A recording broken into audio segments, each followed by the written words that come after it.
Good morning dear friends, मैं doctor Mahendra Saran और मैं ये वीडियो स्पेशली एमडीएस यूनिवर्सिटी के जो बच्चे हैं जो अजमेर से पेपर दे रहे हैं, जो अजमेर वाला जो क्षेत्र है जिनके एमडीएस यूनिवर्सिटी अजमेर की तरफ टॉप की तरफ जो यूनिवर्सिटी लगती है वो एमडीएस लगती है।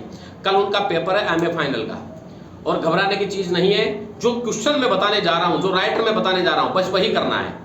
आपका प्रिंसिपल ऑफ क्रिटिसिज्म वाला जो पेपर है, लिटरेरी थ्योरी का जो पेपर है, 10 क्वेश्चन आएंगे, 10 में से 5 क्वेश्चन करने हैं। और वो कौन सी क्वेश्चन है और वो कौन से राइटर, बस आप मैं बता रहा हूं जो जो कर जाना, सारे के सारे राइटर, सारे के सारे क्वेश्चन मिलेंगे। सबसे पहले यूनिट फर्स्ट में आपको अरस्तु का थ्योरी ऑफ पोएट्री इसको पढ़ना है।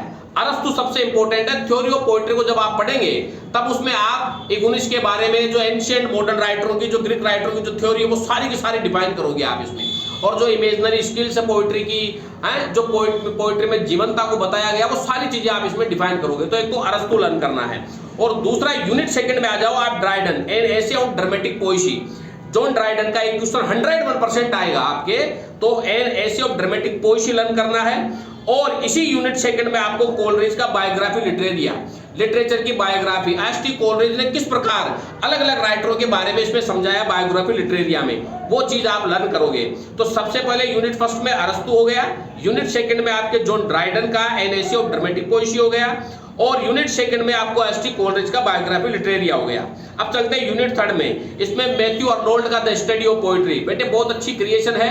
मैथ्यू अर्नोल्ड का द स्टडी ऑफ पोएट्री को आप डिटेल में लिखेंगे और इसमें भिन्न भिन्न प्रकार की जो पोएट्री की जो शैली है उसके बारे में, ओड कविताओं के बारे में, एलेजी के बारे में, बेलेड के बारे में, और क्या नाम है, जो रॉबर्ट ब्राउनिंग के द्वारा जो ड्रामेटिक मोनोलॉग लिखी गई है उसके बारे में, सबकी शैलियों के बारे में आप इसमें लिखोगे। और टी.एस. इलियट का ट्रेडिशनल व इंडिविजुअल टैलेंट, इसी में ही टी.एस. इलियट का, जिसमें एंशिएंट राइटरों के बारे में और मॉडर्न राइटरों के संघर्ष को इसमें बताया गया है। अब आ जाओ यूनिट फोर्थ में, आपको जैक्स डेरिडा का structure sign and play in the discourse of human science, ये लर्न करना है।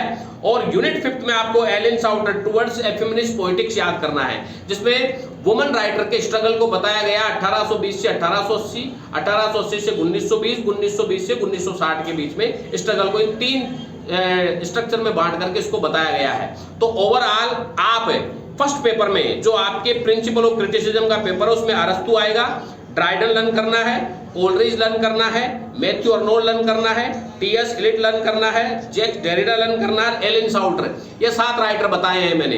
और इनमें से आप चाहे तो जैक्स डेरिडा को हटा सकते हो, एलन साउटर लर्न कर सकते हो। 6 राइटर आपको लर्न करने हैं। तो एमडीएस यूनिवर्सिटी के जो बच्चे हैं, आज पूरी की पूरी रात जोखनी है, कल पेपर है आप लोगों का, तो ये 6 राइटर आप याद करके जाओ, 101% आपके पेपर मिलेगा, मैं गारंटी के साथ कह रहा हूं। और इनमें से किसी भी राइटर का जब आंसर दोगे तो ध्यान रखें, राइटर का इंट्रोडक्शन, क्रिएशन का इंट्रोडक्शन, थीम, प्लॉट, समराइजेशन और कैरेक्टरिस्टिक्स, ये 5 पॉइंटों से शुरुआत करनी है। और लास्ट में कंक्लूजन और क्रिटिकल नोट लिखना ही लिखना है। ये 7 पॉइंट मैंने बताए हैं। और फिर इनके डिक्टेशन आप जो लर्न करके जाओ, उनके डिक्टेशन बना के पॉइंट, बिना पॉइंटों के आंसर नहीं लिखोगे। कोई भी क्वेश्चन लिखोगे विद पॉइंट बना करके लिखोगे, और कम से कम 500 वर्ड में आंसर लिखना है। कम से कम आपको आजू बाजू के 4 से 5 पेज में आपको टोटल आंसर कंप्लीट करना है। फिर भी कोई दिक्कत होए तो आज आप मेरे को फोन करके मेरे से कंसल्ट कर सकते हैं। Thank you very much dear friends, बहुत बहुत धन्यवाद।